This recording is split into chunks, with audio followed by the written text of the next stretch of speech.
अस्सलाम वालेकुम students, welcome back to my YouTube channel. आज का जो हमारा टॉपिक ऑफ डिस्कशन है, दरमियान में एक टॉपिक था चैप्टर वाइज जो मैं पढ़ा रही थी, जो मुझे जितना इंपॉर्टेंट नहीं लगा पिंडी बोर्ड और फेडरल बोर्ड के हिसाब से, तो वो फिर मैंने जो है स्किप कर दिया है। आप बस इसमें से कुछ देख लीजिएगा कि सेल सो स्मॉल क्यों होता है। सो स्मॉल इस वजह से होता है कि उसने डिफरेंट फंक्शंस परफॉर्म करने होते हैं, जिसकी वजह से उसकी एनर्जी जो है वो रिलीज़ आउट हो जाती है। इसकी वजह से वो स्मॉल होता है। और सेल जो है अपने स्ट्रक्चर और फंक्शन के हिसाब से उसका जो शेप होती है वो डिफरेंट होती है। कुछ सेल जो है अपनी शेप को चेंज कर लेते हैं, कुछ सेल जो हैं वो अपनी शेप को चेंज नहीं करते, कुछ सेल जो है लोकोमोशन शो करते हैं, कुछ सेल लोकोमोशन शो नहीं करते। और इसी तरह से कुछ ये सेल्स की इन्होंने बताई हुई हैं जी, क्या होते हैं जी, लॉन्ग होते हैं या थिन होते हैं। नर्व सेल्स लॉन्ग होते हैं, थिन होते हैं।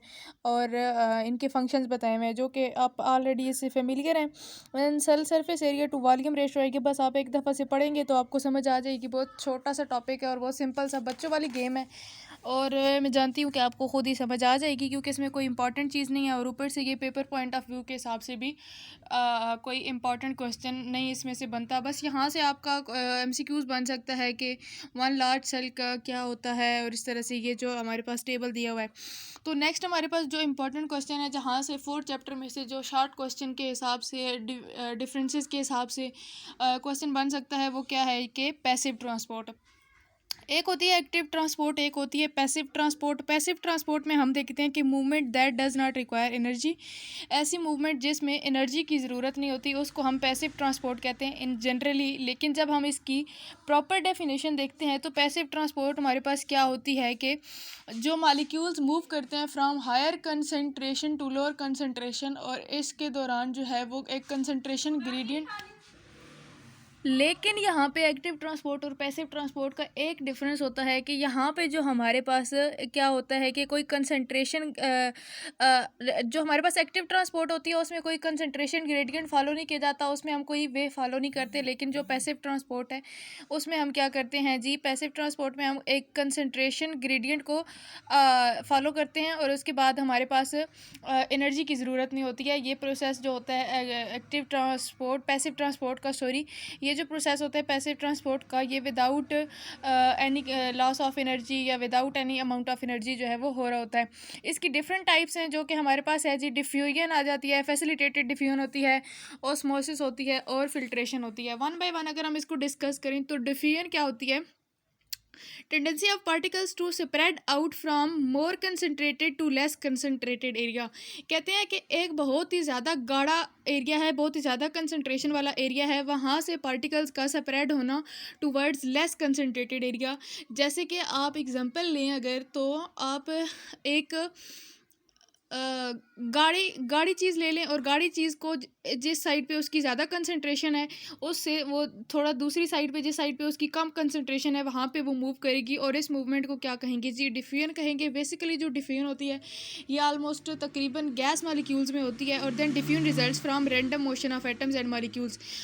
क्यों होती है डिफ्यूजन? क्योंकि जो मॉलिक्यूल्स या एटम्स होते हैं वो रैंडम मोशन करते हैं। तो आपने बेसिकली देखा होगा कि गैस के जो मॉलिक्यूल्स हैं उनके दरमियान में इतनी ज़्यादा स्पेसेस होती हैं कि वो रैंडम मोशन करते रहते हैं, कभी इधर घूम रहे हैं कभी उधर घूम रहे हैं। तो जो डिफ्यूजन होती है ये गैसेस में होती है, जैसा कि मैं पहले बता चुकी हूँ। देन आता है जी फैसिलिटेटेड डिफ्यूजन। फैसिलिटेटेड डिफ्यूजन में क्या होता है कि कुछ स्पेशल ट्रांसपोर्ट प्रोटीन्स होती हैं या कुछ स्पेसिफिक चैनल्स होते हैं, और जो जिनके ऊपर ट्रांसपोर्ट प्रोटीन्स लगी हुई होती हैं। और हम अगर इसकी डेफिनेशन की बात करें या बेसिकली ये क्या चीज़ होती है, तो हम इसमें कहते हैं कि the tendency of particles to spread out from more concentrated area towards less concentrated area with the help of a transport protein is called facilitated diffusion. क्योंकि वो जो डिफ्यूजन हो रही होती है या वो जो मूवमेंट हो रही होती है उसको एक ट्रांसपोर्ट प्रोटीन जो है वो फैसिलिटेट कर रहा होता है, उसको हम क्या कहते हैं जी? Facilitated diffusion. Facilitated diffusion is the movement of selected molecules across the cell membrane by specific proteins along the concentration gradient and without an expenditure of energy. वही बात है कि इसमें भी जो है वो कोई एनर्जी लॉस नहीं होता।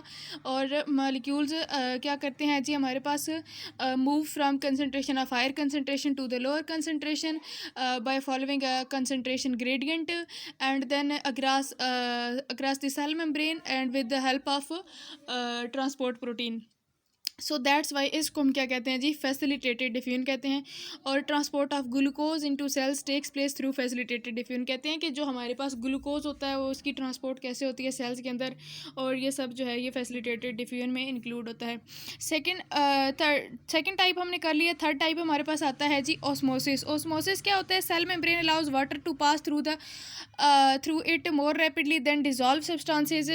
Osmosis is a special type of diffusion involving water molecules. एक ऐसी जो है वो डिफ्यूजन है जिसके अंदर वाटर मॉलिक्यूल्स इन्वॉल्व होते हैं। और इट अकर्स व्हेन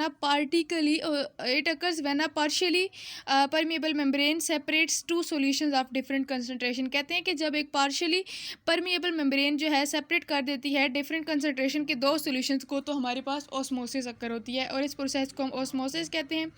ऑस्मोसिस क्या होता है? Passage of water molecules from a dilute solution in a concentrated solution through a partially permeable membrane. ये जो है हमारे पास ऑस्मोसिस आ गया। ऑस्मोसिस की हमने बेसिकली डेफिनेशन देखनी है कि ऑस्मोसिस होता क्या है। सेकंड पार्ट इसका जो है वो की पॉइंट है कि ये हमारे पास ऑस्मोसिस वाटर मॉलिक्यूल्स के दरमियान होती है। और थर्ड क्या है कि passage of water molecules from a dilute solution into a concentrated solution, इसको जो है वो फॉलो करते हैं थ्रू अ परमिएबल मेम्ब्रेन। तो ये जो पूरा प्रोसेस होता है इसको ऑस्मोसिस कहते हैं। देन हमारे पास ये अगर देखें हम ऑस्मोसिस किस तरह से हो रही है, तो ये पार्शियली परमिएबल मेम्ब्रेन है, देन सोल्यूट मॉलिक्यूल्स हैं, देन मैनी वाटर मॉलिक्यूल्स या डाइल्यूट सॉल्यूशन है, फिर फ्यूअर वाटर मॉलिक्यूल्स या कंसनट्रेटेड सॉल्यूशंस हैं। और इसी के साथ साथ हमारे पास ऑस्मोसिस से पहले हमारे पास डाइल्यूट सॉल्यूशन और कंसनट्रेटेड सॉल्यूशन है। एक साइड पे डाइल्यूट सॉल्यूशन है, एक साइड पे कंसनट्रेटेड सॉल्यूशन है, बोथ एक ही जो है वो मीडियम में है। और देन हमारे पास पार्शियली परमिएबल मेम्ब्रेन है, इनके दरमियान जो इनको क्या कर रही है जी, सेपरेट कर रही है डाइल्यूट सॉल्यूशन और कंसनट्रेटेड सॉल्यूशन को।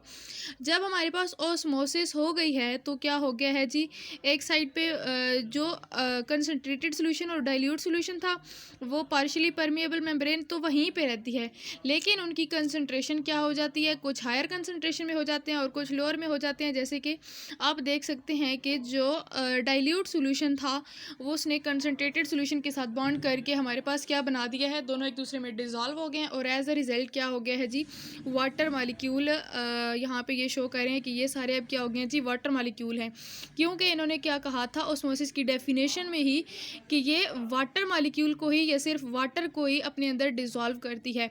तो किस तरह से डिज़ोल्व करती है जी, हमारे पास पार्शियली परमिएबल मेम्ब्रेन जो है सेपरेट कर देती है सॉल्यूशन डिफरेंट कंसंट्रेशंस के, और फिर उसके बाद सेपरेट होने के बाद जो ये जो मालिक्यूल्स होते हैं ये दोनों आपस में कोलैप्स कर जाते हैं, और कोलाइड करने के बाद एक ही प्रॉपर सॉल्यूशन बन जाता है, और इस प्रोसेस को हम क्या कहते हैं जी, ऑस्मोसिस कहते हैं।